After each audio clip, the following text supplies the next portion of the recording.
പ്രിയമുള്ള വിദ്യാർത്ഥികൾ, നമ്മൾ മൂന്നാമത്തെ യൂണിറ്റിലേക്ക് പ്രവേശിക്കുകയാണ്. ആകെ 9 പാഠങ്ങളാണ് ഈ ടെക്സ്റ്റിൽ ഉള്ളത്. അപ്പോൾ നമ്മൾ സാധാരണഗതിയിൽ പറയുകയാണെങ്കിൽ ഇത്ര സ്പീഡിൽ പോകേണ്ട കാര്യമില്ല. എന്താ വെച്ചാൽ നമ്മൾ ഡിസംബറിലൊക്കെ തീർക്കേണ്ട ഭാഗമാണിപ്പോൾ, നവംബർ ഡിസംബർ മാസത്തിൽ തീർക്കേണ്ട ഭാഗങ്ങളാണിപ്പോൾ നമ്മൾ ചർച്ച ചെയ്തുകൊണ്ടിരിക്കുന്നത്. അപ്പം അതുകൊണ്ട് സാവധാനം പോയാൽ മതി. അപ്പോൾ ഇത് ഞാൻ പറഞ്ഞത് എന്തിനാന്ന് വെച്ചാൽ ഒരു പക്ഷേ കേട്ടത് തന്നെയായിരിക്കും കേൾക്കുന്നത്. അപ്പോൾ സ്വാഭാവികമായിട്ടത് കേട്ടത് തന്നെ കേൾക്കുമ്പോൾ ഒരു ആവർത്തന വിരസത നിങ്ങൾക്ക് തോന്നിയേക്കാം. അങ്ങനെ കേട്ടത് അല്ലേ, കേട്ട പാട്ട് മധുരം, കേൾക്കാത്ത പാട്ട് മധുരതരം എന്നാണ്. പക്ഷേ ഇവിടെ കേട്ടത് തന്നെ കേൾക്കുമ്പോൾ വീണ്ടും വീണ്ടും നമുക്ക് മനസ്സിലാവുകയാണ് ചെയ്യുക. അപ്പോൾ നമ്മളൊരു പുസ്തകം വായിക്കുകയാണെങ്കിലും ഓരോ വരികൾ വായിക്കുമ്പോഴും ഒരു പക്ഷേ നമുക്ക് വ്യത്യസ്തമായ ആശയങ്ങൾ ഒന്നുകൂടി നമ്മൾ ആലോചിക്കുമ്പോൾ കിട്ടും. ചില പുസ്തകങ്ങൾ നമുക്ക് 2 3 തവണ വായിക്കാനൊക്കെ തോന്നും അല്ലേ?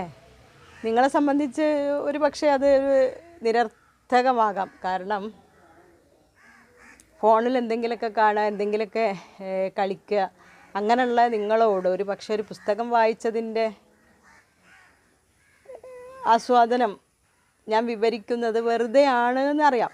എങ്കിലും നിങ്ങളെ തളർത്തല്ല, എങ്കിലും എപ്പോഴെങ്കിലൊക്കെ ചില പുസ്തകങ്ങൾ വായിക്കണം. അപ്പോൾ പറഞ്ഞു വന്നത്, ഈ പുസ്തകങ്ങൾ വായിക്കുമ്പോൾ ഓരോ വായനയിലും വ്യത്യസ്തമായ അനുഭവങ്ങൾ ഒരു പക്ഷേ നമുക്ക് കിട്ടും. അപ്പോൾ ഒന്നും വേണ്ട, ഞാൻ വലിയ പുസ്തകത്തിൻ്റെ പറയണില്ല. പാത്തുമ്മയുടെ ആട് ബഷീറിൻ്റെ ആത്മകഥ പോലെയുള്ള ഒരു നോവലാണ്. അതിൽ നാട് വിട്ടു പോയ ബഷീർ വർഷങ്ങൾക്ക് ശേഷം തിരിച്ചു വരുന്നതാണ്. നമ്മൾ പല ആളുകളും വായിച്ച ഒരു പുസ്തകമാവാൻ സാധ്യതയുണ്ട്. ഇതിൽ ഈ ആട് കേന്ദ്ര കഥാപാത്രമാണ്. അതാണ് ബഷീറിൻ്റെ ഒരു പ്രത്യേകത. മനുഷ്യേതര കഥാപാത്രങ്ങൾക്ക് ഞാൻ മുമ്പ് പറഞ്ഞിരുന്നല്ലേ, മനുഷ്യേതര കഥാപാത്രങ്ങൾക്ക് മനുഷ്യനെ പോലെ തന്നെ എന്ത് നൽകി? പ്രാധാന്യം നൽകി. ഇതിലാട് എന്തും തിന്നുന്നുണ്ട്. തീപ്പെട്ടി തിന്നും, സോപ്പ് തിന്നും, പിന്നെ അവസാനം ബഷീറിൻ്റെ പുതപ്പ് തിന്നാൻ വരുന്നുണ്ട്. അപ്പോൾ ബഷീർ പറയുന്നുണ്ട്, ഹേ അജസുന്ദരി, ഇതെൻ്റെ പുതപ്പാണ്, ഇത് ഒന്നേ ഉള്ളൂ, ഇതിൻ്റെ കോപ്പി വേറെ ഇല്ല. അതുകൊണ്ട് എൻ്റെ പുസ്തകങ്ങൾ ഇഷ്ടം പോലെ ഉണ്ട്, ഞാൻ വേണമെങ്കിൽ എൻ്റെ പുസ്തകങ്ങൾ നിനക്ക് തരാം. അപ്പോൾ ഈ ആടിനെ നമ്മൾ വളരെ വ്യക്തമായിട്ട് ഇങ്ങനെ ആലോചിക്കുമ്പോൾ ഒരു വായനയിലൊന്നും ഒരു പക്ഷെ നമുക്ക് തോന്നൂല.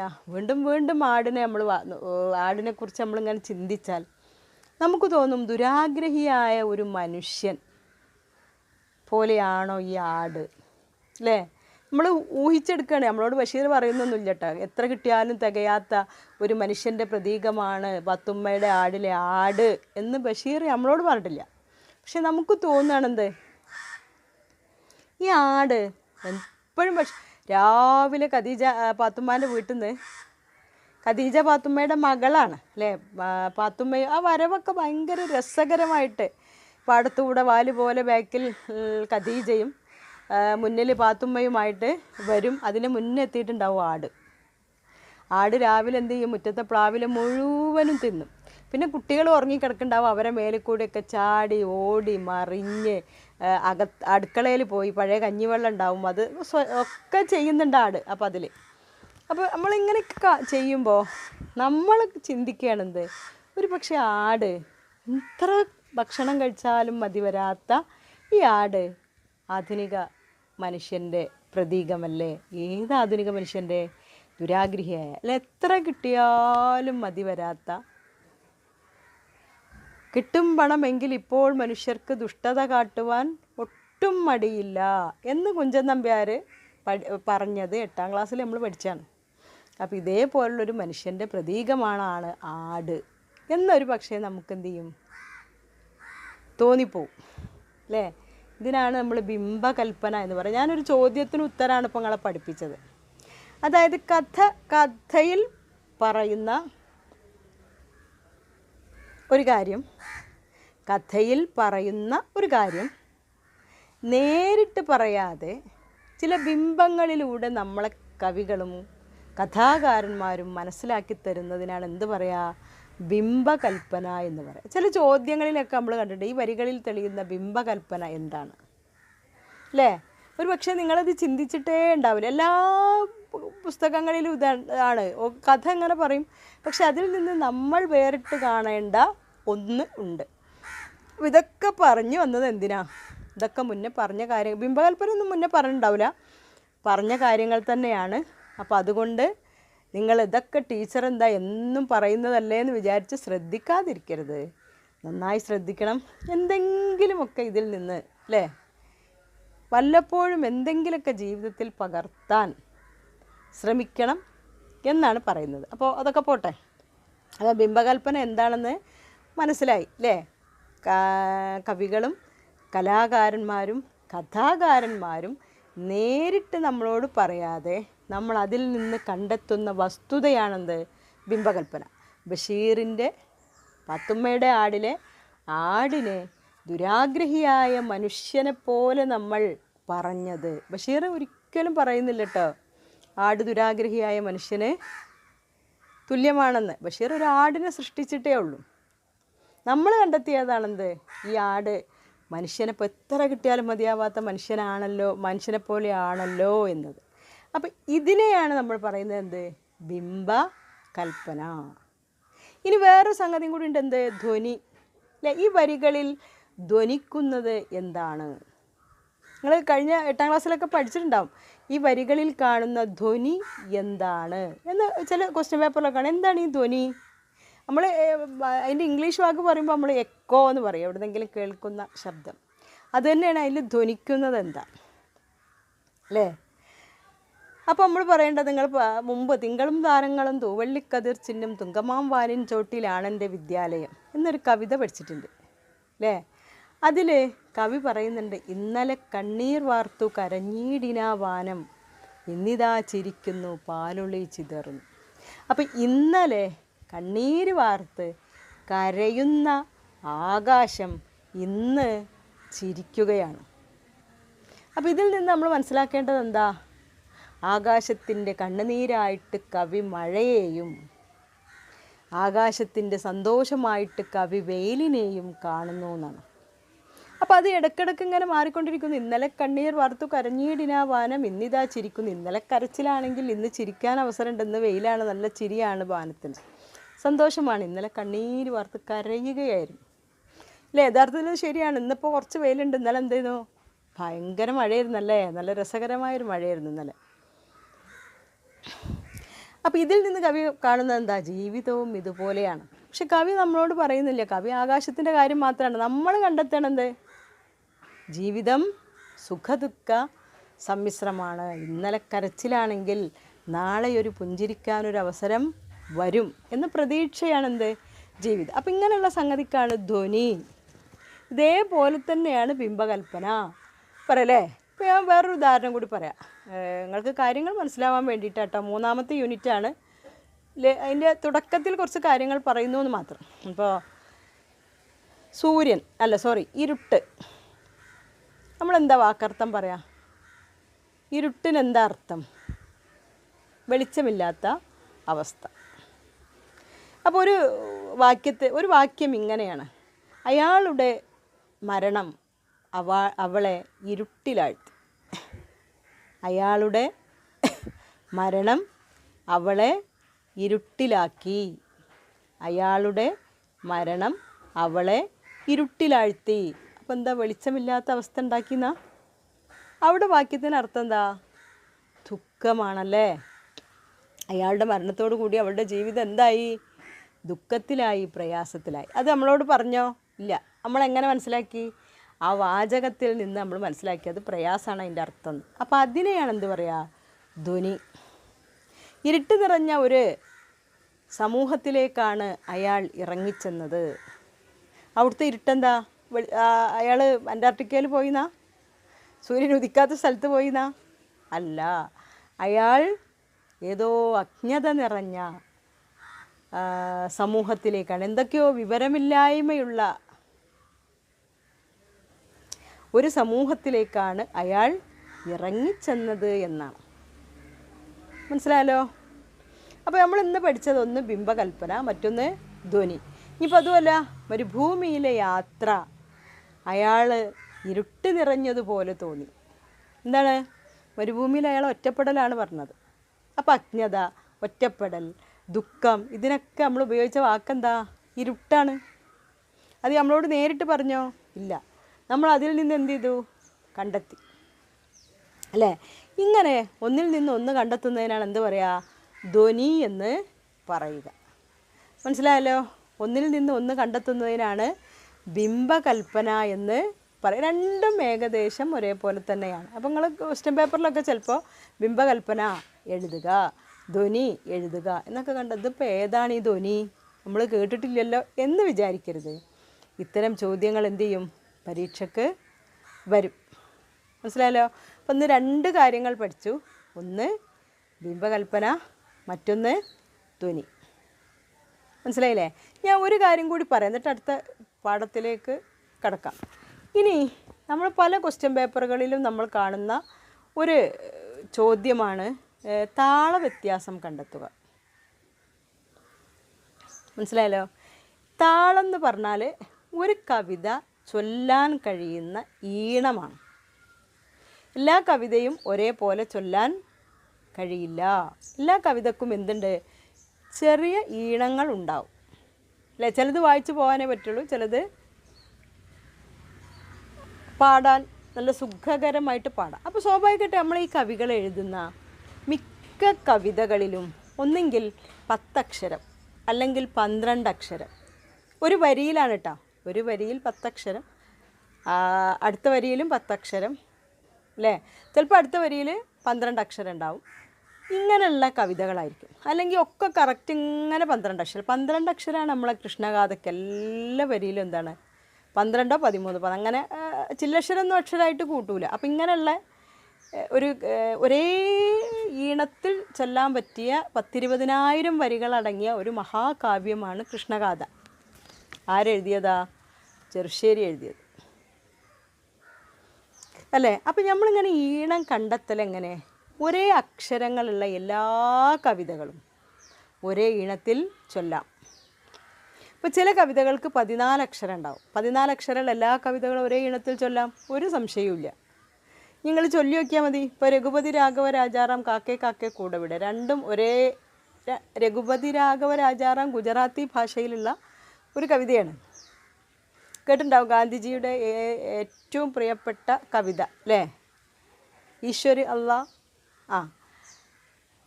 ഇതേ ഈണത്തിൽ നമ്മൾ കാക്കേ കാക്കേ കൂടെവിടെ ചൊല്ലാം. കാരണം എന്താ? അക്ഷരങ്ങൾ കറക്റ്റാണ്. അപ്പം നിങ്ങൾ ഈ താളവ്യത്യാസം കണ്ടെത്തുക എന്നൊരു ചോദ്യം വരികയാണെങ്കിൽ നിങ്ങൾ ചെയ്യേണ്ടത് എന്താ? താളവ്യത്യാസം കണ്ടെത്തുക എന്ന് പറയുന്ന ഒരു ചോദ്യം വരികയാണെങ്കിൽ നിങ്ങൾ ചെയ്യേണ്ടത് വരികൾ എണ്ണി അതിന് ആൻസർ ഒരേ വരികളാണെങ്കിൽ, ഒരേ അക്ഷരങ്ങളുടെ എണ്ണമുള്ള വരികളാണെങ്കിൽ സ്വാഭാവികമായിട്ട് അത് എന്ത് ചെയ്യാൻ പറ്റും? ഒരേ താളത്തിൽ ചൊല്ലാൻ പറ്റും. വരികൾ വ്യത്യസ്തമാണെങ്കിൽ, എണ്ണം വ്യത്യസ്തമാണെങ്കിൽ ഏതാണോ കൂടുതൽ അക്ഷരങ്ങളുള്ളത് അതായിരിക്കും ആ താളവ്യത്യാസമുള്ള വരി. അപ്പോൾ രണ്ടും ചോദിക്കാം, ഒരേ താളമുള്ള വരികളും താളവ്യത്യാസമുള്ള വരികളും. അപ്പോൾ വ്യത്യാസം കണ്ടിരിക്കലെങ്ങനെ? അക്ഷരങ്ങൾ കൂടുതലുണ്ടെങ്കിൽ അതായിരിക്കും വ്യത്യാസമുള്ളത്. ഒരേ അക്ഷരമുള്ളതൊക്കെ ഒരേ താളമായിരിക്കും. അപ്പോൾ നമ്മൾ എന്ത് ചെയ്തു? 3 ചോദ്യങ്ങൾക്ക് ഉത്തരം പഠിച്ചു. മനസ്സിലായില്ലേ? ഇനി നമ്മളെ 3ാമത്തെ യൂണിറ്റിൻ്റെ ആ ഇൻട്രൊഡക്ഷൻ മാത്രം ഞാനൊന്ന് പറയാം. ഒരു കുടന്ന വെളിച്ചമായി, അല്ലേ? ഒരു മനോഹരമായ കുമ്പിൾ വെളിച്ചം. അപ്പോൾ എല്ലാ നമ്മൾ വെളിച്ചത്തിൻ്റെ വിരലുകൾ എന്നൊരു പാഠം പഠിച്ചു അല്ലേ? ഹസ്സൻ മറക്കാനാവാത്തൊരു കഥാപാത്രമല്ലേ? ആമിനയ്ക്ക് ഒരു ജീവിതം നൽകി അദ്ദേഹം വിരലെന്താക്കി? വെളിച്ചമാക്കി മാറ്റി. ആരെയും സ്നേഹിക്കാനും സഹായിക്കാനും കഴിയുന്ന മനസ്സ് അത് തന്നെയാണ് അല്ലേ? അപ്പോൾ ഇവിടെയും വെളിച്ചം അതെ. പക്ഷേ ഇവിടെ നമുക്ക് അല്പം ഒരു വ്യത്യാസമുള്ളത്, എല്ലാ മനുഷ്യനും എന്താണ്? വ്യത്യസ്തനാണ്. ഓരോ മനുഷ്യനും വ്യത്യസ്തനാണ്. ഏതൊക്കെ തരത്തിൽ വ്യത്യാസപ്പെട്ടിരിക്കുന്നു? മനുഷ്യൻ്റെ ചിന്തയും മനുഷ്യൻ്റെ പ്രവർത്തനങ്ങളും മനുഷ്യൻ്റെ ഭാവനയും അല്ലേ, സംസാരവും പെരുമാറ്റവും വസ്ത്രധാരണ രീതിയും എല്ലാം എന്താണ്? വ്യത്യാസമുണ്ട്. നമ്മൾ ചില ആളുകൾ അവരുടെ ചിന്ത വളരെ, നമ്മൾ ഒരേ സംഭവം തന്നെ കാണുകയാണെങ്കിൽ നമ്മളെ ചിന്ത എന്തായിരിക്കും? വളരെ മാറ്റങ്ങളുള്ളതായിരിക്കും. അപ്പോൾ ഞാൻ ചെറിയൊരു സംഭവം പറയാം. രസകരമായി തമാശക്കൂടെ പറഞ്ഞൊരു സംഭവമാണ്. ഒരു സോമാലിയയിലേക്ക് 2 ആളുകൾ ചെരുപ്പുമായി പോയി. ഇപ്പോൾ കേരളത്തിൽ നിന്നാണ് പോകുന്നത്. അവരൊരു വിമാനത്തിലാണ് പോകുന്നത്. എയർപോർട്ടിൽ അപ്പോൾ അവരിങ്ങനെ ഒരു കമ്പനി അവിടെ തുടങ്ങാൻ പറ്റുമോ എന്നാണ് ആലോചിക്കാൻ വേണ്ടി പോകുകയാണ്. അപ്പോൾ അവരെടുത്ത് അവരുടെ കമ്പനി ഉണ്ടാക്കിയ ചെരുപ്പിൻ്റെ 1-2 പെട്ടികളുണ്ട്. മനസ്സിലായല്ലോ? 2 ആളും വ്യത്യസ്തമായ ഫ്ലൈറ്റിലാണ് പോകുന്നത്. അപ്പോൾ ആദ്യത്തെ ആൾ എന്ത് ചെയ്തു? ഫ്ലൈറ്റിൽ കയറി തൻ്റെ ലഗേജൊക്കെ എടുത്തു വെച്ച് ഫ്ലൈറ്റിൽ കയറി അയാൾ സോമാലിയയിൽ അവിടെ എയർപോർട്ടിൽ ഇറങ്ങി. അപ്പോൾ സോമാലിയയിലെ എയർപോർട്ടിൽ ഇറങ്ങിയപ്പോൾ അയാൾ കാണുന്ന കാഴ്ച, തലയിൽ കുറേ സാധനങ്ങളൊക്കെ വെച്ച് കുറേ ഗ്രാമവാസി പെണ്ണുങ്ങൾ ഒരൊറ്റൊന്നും എന്ത് ചെയ്തിട്ടില്ല? ചെരുപ്പിട്ടിട്ടില്ല അല്ലേ? ചെരുപ്പിടാത്ത കുറേ സ്ത്രീകളും പുരുഷന്മാരും അങ്ങനെ നടന്നു പോകുന്നുണ്ട്. അപ്പോൾ അയാൾ എയർപോർട്ടിൽ ഇറങ്ങിയ ഉടനെ അയാളുടെ ബോസിന്, അയാളുടെ മുതലാളിക്ക്, അയാളുടെ കമ്പനിയുടെ ഉടമസ്ഥനെ ഉടൻ വിളിച്ചു. വിളിച്ചിട്ട് എന്താ പറഞ്ഞത്? ബോസ്, നമ്മുടെ കമ്പനി ഇവിടെ നടക്കില്ല. കാരണം എന്താ? ഇവിടെ ഒരു മനുഷ്യന്മാരും ചെരുപ്പിട്ടിട്ടില്ല. അപ്പോൾ അടുത്ത ആളും ഇതേപോലെ പറഞ്ഞു. എന്ത്? അപ്പോൾ അയാളുടെ ബോസ് പറഞ്ഞു എന്ത്? എന്നാൽ അങ്ങോട്ട് തിരിച്ചു പോര് എന്ന് പറഞ്ഞു. ഇയാൾ സാധനങ്ങൾ കൊണ്ടൊക്കെ എന്ത് ചെയ്തു? തിരിച്ച് പോയി. അടുത്ത ആൾ, വേറൊരാളും കൂടി വരുന്നുണ്ടല്ലോ. അടുത്ത ആൾ ഇതേപോലെ ഫ്ലൈറ്റിൽ കയറി അയാളുടെ ചെരുപ്പ് സാധനങ്ങളൊക്കെ ആയിട്ട് അയാൾ എയർപോർട്ടിൽ ഇറങ്ങി. പക്ഷെ അയാളും കണ്ട കാഴ്ച എന്താണ്? ഗ്രാമവാസികൾ ഒരെണ്ണവും ചെരുപ്പിടാതെ സോമാലിയൻ ഗ്രാമങ്ങളിലൂടെ അങ്ങനെ നടക്കുന്നു. എല്ലാവരും അവരവരുടേതായ കാര്യത്തിന് ജോലിക്ക് പോവുകയാണ്. അപ്പോൾ എല്ലാവർക്കും ജോലി എന്താ? നമ്മളെ നാട്ടിലെ പോലെ ഓഫീസ് ജോലികളല്ല. ഒക്കെ പാടത്തും പറമ്പിലും മണ്ണിലും അല്ലേ ഒക്കെയാണ്. അപ്പോൾ ഇയാൾ ഇവരുടെ കാലിലേക്കാണ് നോക്കിയത് ആദ്യം. ഒരൊറ്റ എണ്ണ എന്ത് ചെയ്തിട്ടില്ല? ചെരുപ്പിട്ടിട്ടില്ല അല്ലേ? അപ്പോൾ അയാളെ ബോസിനെ വിളിച്ചു. ഇയാളേതായാലും എയർപോർട്ടിൽ നിന്ന് പുറത്തിറങ്ങി അയാൾ എന്ത് ചെയ്തു? അയാളെ ബോസിനെ വിളിച്ചു. ബോസ്, നമ്മളെ കച്ചവടം ഇവിടെ എന്താവും? ഗംഭീരമാകും. അവിടെ ഉണ്ടാക്കിയ എല്ലാ ചെരുപ്പുകളുമായി ബോസ് തന്നെ എന്ത് ചെയ്തോളൂ? നേരെ അടുത്ത ഫ്ലൈറ്റിൽ പോന്നോളൂ. കാരണം ഇവിടെ ഒരൊറ്റൊന്നിനും എന്തില്ല? കാലിൽ ചെരുപ്പില്ല. അവരെ നമുക്ക് എന്തിടിക്കണം? ചെരുപ്പിടിക്കണം. അപ്പോൾ പോയത് ഇത്രേ ഉള്ളൂ കേട്ടോ സംഭവം. നിങ്ങൾക്ക് കാര്യം മനസ്സിലായിട്ടുണ്ടാവും. പോയത് ആരാ? 2 മനുഷ്യരാണ് അല്ലേ? പോയത് എന്തിനാ? ഒരേ കാര്യത്തിനാണ്. 2 പേരും പോയത് ഒരേ ഒരു കാര്യത്തിന് വേണ്ടിയാണ്. 2 പേരും കണ്ടതോ ഒരേ കാഴ്ചയാണ്. പക്ഷെ 2 പേരും ചിന്തിച്ചതോ വ്യത്യസ്തമാണ്. അപ്പോൾ അതാണ് ഞാൻ പറഞ്ഞത്. എന്ത്? മനുഷ്യൻ വ്യത്യസ്തനാണ്. അവൻ്റെ ചിന്തയും അവൻ്റെ പ്രവർത്തനങ്ങളും ഒക്കെ എന്താണ്? വളരെയധികം വ്യത്യാസം ഉള്ളതാണ്. അപ്പം അങ്ങനെ വ്യത്യസ്തമായ ചിന്തകളാണ് ഈ യൂണിറ്റിൽ നമ്മൾ പഠിക്കുന്നത്. വ്യത്യസ്തമായ ചിന്തകളാണ് ഈ യൂണിറ്റിൽ നമ്മൾ പഠിക്കുന്നത്. അപ്പോൾ അടുത്ത ഇതിൽ ഖലീൽ ജിബ്രാനെ നിങ്ങൾ കേട്ടിട്ടുണ്ടാവും അല്ലേ? വിശ്വമഹാ സാഹിത്യകാരനാണ്. ഈ ഖലീൽ ജിബ്രാൻ്റെ ഒരു ചെറിയ കഥാഭാഗമാണ് പാഠഭാഗത്തിൽ കൊടുത്തിട്ടുള്ളത്. അത് നമുക്ക് അടുത്ത ദിവസം മനസ്സിലാക്കാം. അപ്പോൾ എല്ലാവരും എന്ത് ചെയ്യണം? നന്നായി വായിക്കണം, നന്നായി പഠിക്കണം, ഹോംവർക്കൊക്കെ ചെയ്യണം. ഇടയ്ക്ക് ഞാൻ പറഞ്ഞ പോലെ വല്ല പുസ്തകങ്ങളും വായിക്കണം. ഒരു പേജ് ഒരു ദിവസം വായിച്ചാലും മതി. എന്നിട്ട് ഒരു ശീലം ഉണ്ടാവട്ടെ. പുസ്തകം വായിച്ചൊരു ശീലം ഉണ്ടെങ്കിൽ പഠിക്കാനും എന്തുണ്ടാവും? ഒരു ശീലം ഉണ്ടാവും. പഠിക്കാനുള്ള ശീലത്തിലേക്കുള്ള ചുവടുവെപ്പാണ് എന്ത് വായന. അപ്പോൾ എൻ്റെ ഈ സുദർശൻ എന്ന് പറയുന്ന ഏറ്റവും വലിയ ശാസ്ത്രജ്ഞൻ പറയുന്നുണ്ട്, എൻ്റെ 6ാം ക്ലാസ്സിലെ മലയാളം അധ്യാപകനാണ് എന്നെ ഈ നിലയിലേക്ക് എത്തിച്ചതിനുള്ള ആദ്യ ചുവടുവെപ്പ് നടത്തിയത്. അപ്പോൾ കുറേ പുസ്തകങ്ങൾ വായിക്കുമ്പോൾ നമുക്ക് എന്ത് ചെയ്യും? എന്തെങ്കിലുമൊക്കെ കിട്ടും ഫോണിൽ നോക്കി ഇരിക്കുന്നതിനേക്കാൾ. എന്നാൽ അടുത്ത ദിവസം കാണാം.